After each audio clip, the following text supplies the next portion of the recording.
Hi you guys. Great, thanks for tuning in. I wanted to make a video today to talk about my experience with cannabis. So I was a heavy marijuana smoker for about 7 years straight. I lived in a community on Hawaii where pretty much everyone smoked weed all the time. And this has historically been a place where a lot of weed was grown, and it's just in the fabric of the land. There's just a lot of marijuana and marijuana use so in the culture. So I was totally immersed in marijuana use for a long time. And it's been about 2 years since I quit and changed my whole lifestyle really. So I wanted to talk about some reflections I had on what marijuana can do to the human body, especially if we're a really empathic person.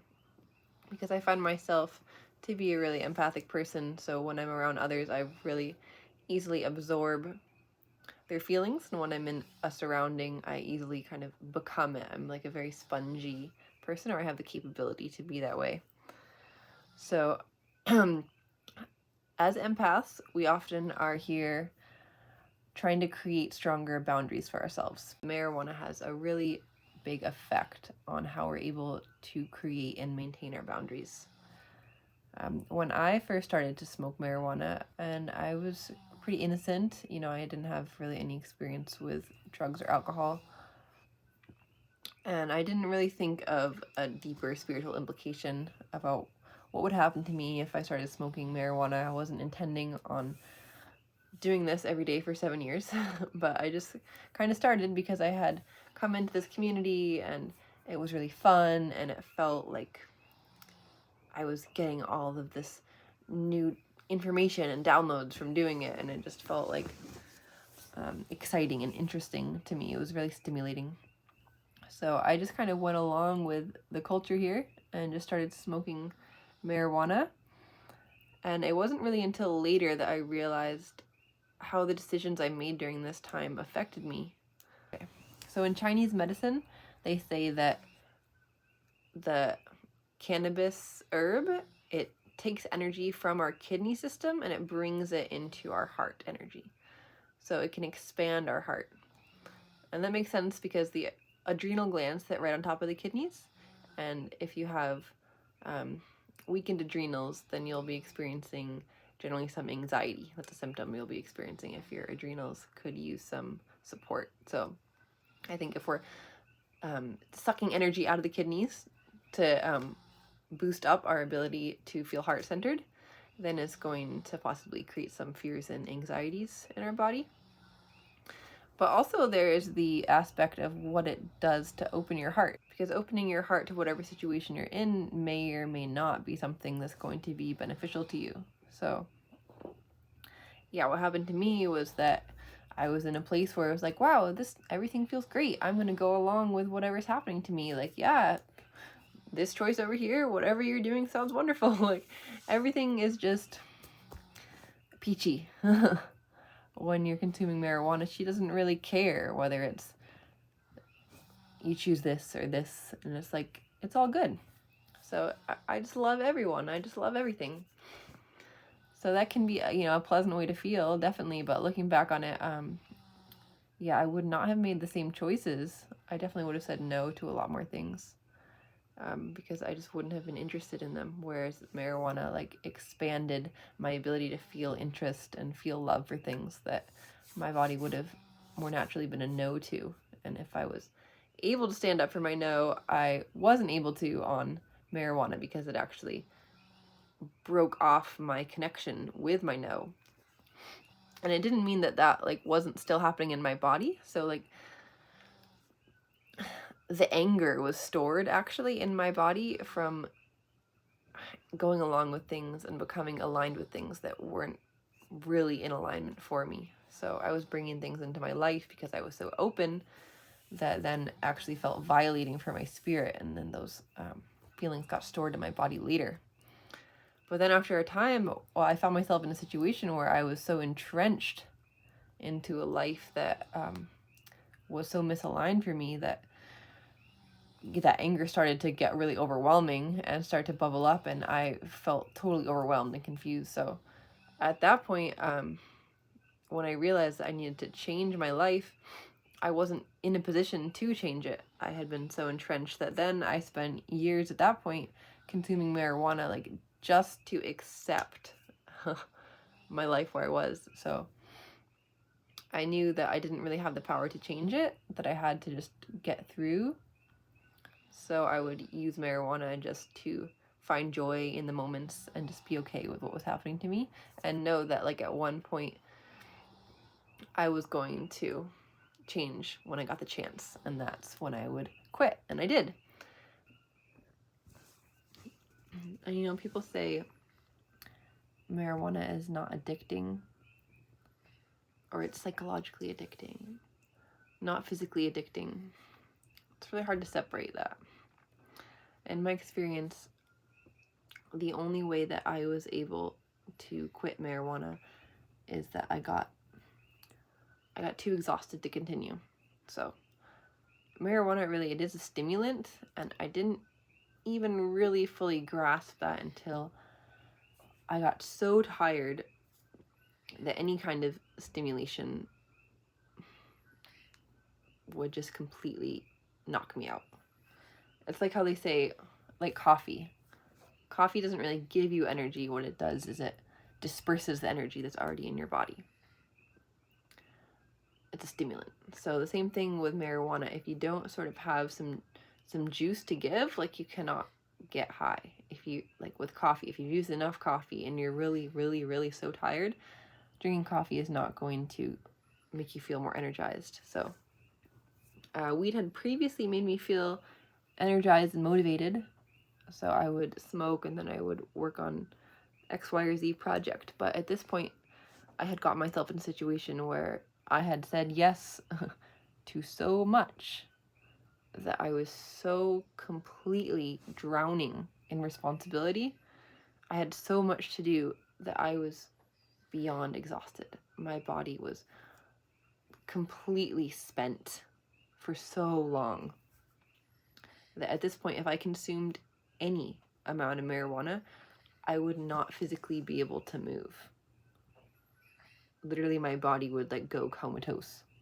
And I had so much that I had to deal with that I just physically wasn't able to continue consuming marijuana. So that is why I stopped.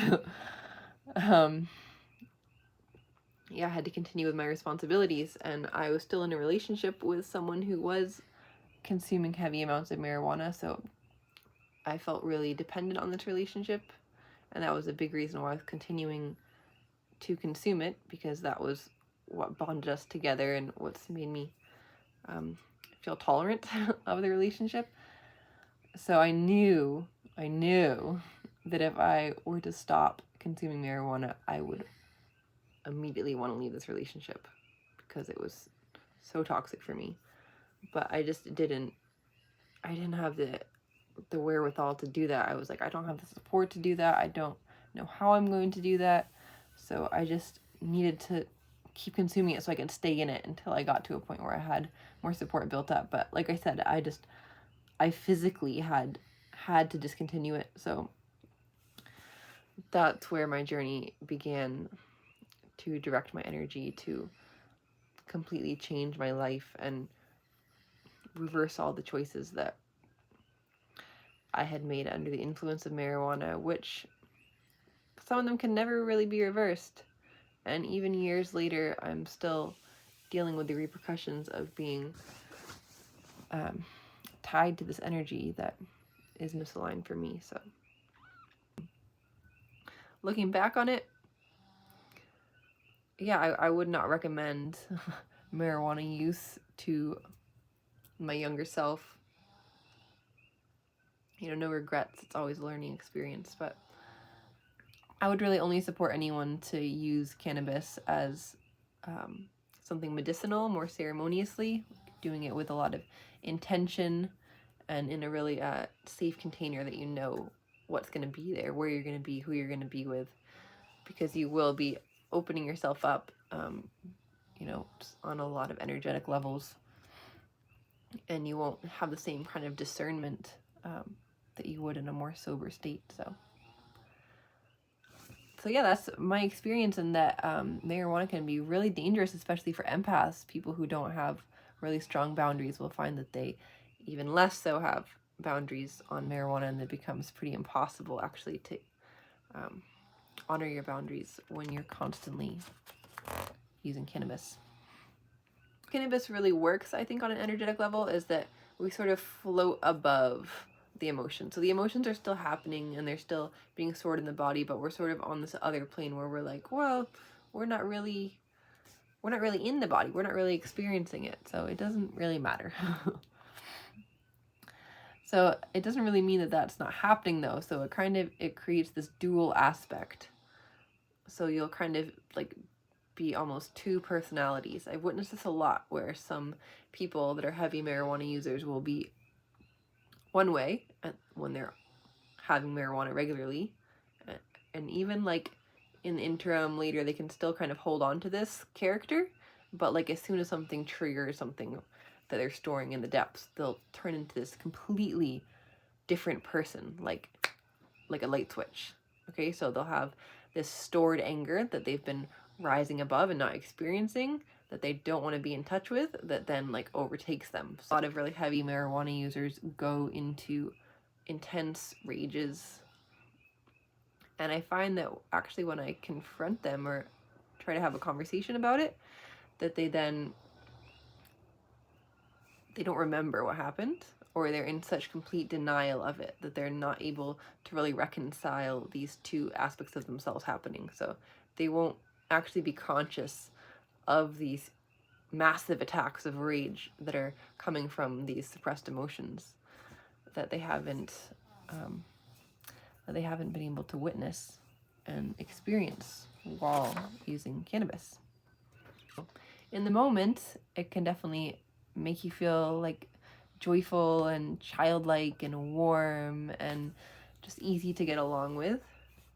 But then, at what cost? It's really a matter of how it's being used, and it is a really powerful tool to suppress emotion, and it's often used that way, and not even intentionally. People don't realize that it's being used that way, and I didn't realize it was being used that way. I was just confused, I think, and it took me experiencing it for myself and then being away from it for a long time to really be able to reflect on that. I think that's something that people don't really talk about often with cannabis. People want to legalize it and it's okay and it's so much better than this, that, and the other kinds of drugs, which, are all valid points, but it's actually a really powerful mind-altering substance that can change the course of your life and the choices that you make and influence your whole journey in a really profound way. So I would recommend to my younger self to exercise a lot more caution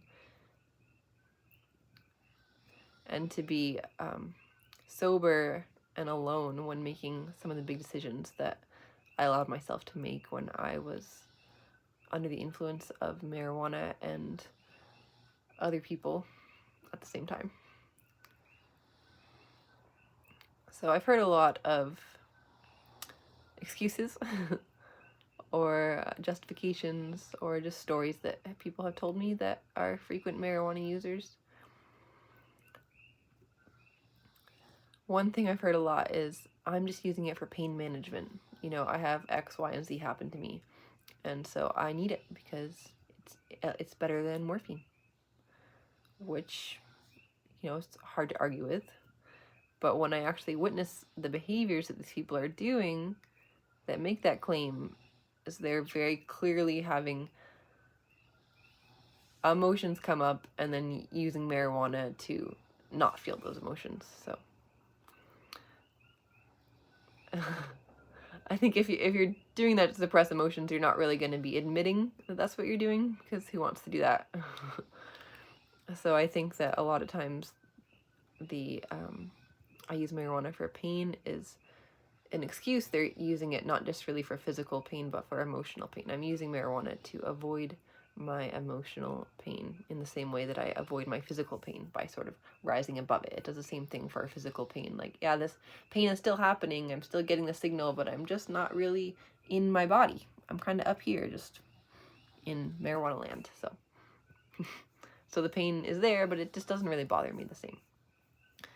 So yeah, in that way, it doesn't do anything to actually remedy the cause of the pain, the root cause. And at the same time, it can enable someone who doesn't want to work on the root cause of their pain to do that. So they can continue these behaviors that are actually causing their pain, and their body's trying to communicate to them that it doesn't like it, that something needs to change. And instead of making that change, which could be challenging, they're using marijuana to avoid making that change because it allows them to be comfortable sort of where they're at.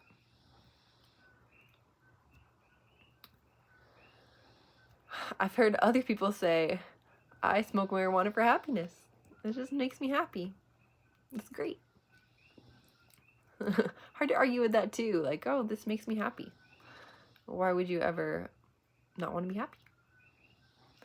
But what I've seen with these people that claim that is actually they have this split in themselves. Half of them is actually pretty miserable and just ignored, and the other half of them is happy and like very warm and friendly and, you know, pleasant. But at the same time, that's just like a flat line. That's just how that personality is. It's never growing and evolving. It's not able to experience higher states of bliss over time. It's just like you're just on the level of cannabis. Like you might be like miserable and down here, so cannabis will bring you here, but then you're never going to grow. It's going to keep you here while the ignored parts of yourself sort of fester down here and eventually come up. But you're just never going to reach those states of bliss that are possible when you have an integrated spirit, if you're using marijuana in a way to rise above your emotions. If you're in a situation where there's just really nothing you can do and you just need to relax and feel more accepting, like, I think that it was really helpful for me in that time. But again, I would just never have been in a situation where I needed to accept what felt violating to me, because the reason I chose the path that felt violating to me was because I was not in touch with my own boundaries and my own anger. So I would never recommend marijuana use to an empath, and I hope that my experience can shed light and that you don't have to go through what I went through and make the same kind of sacrifices of precious time that I did, and feel like that you were missing out on your true potential when you look back at your life.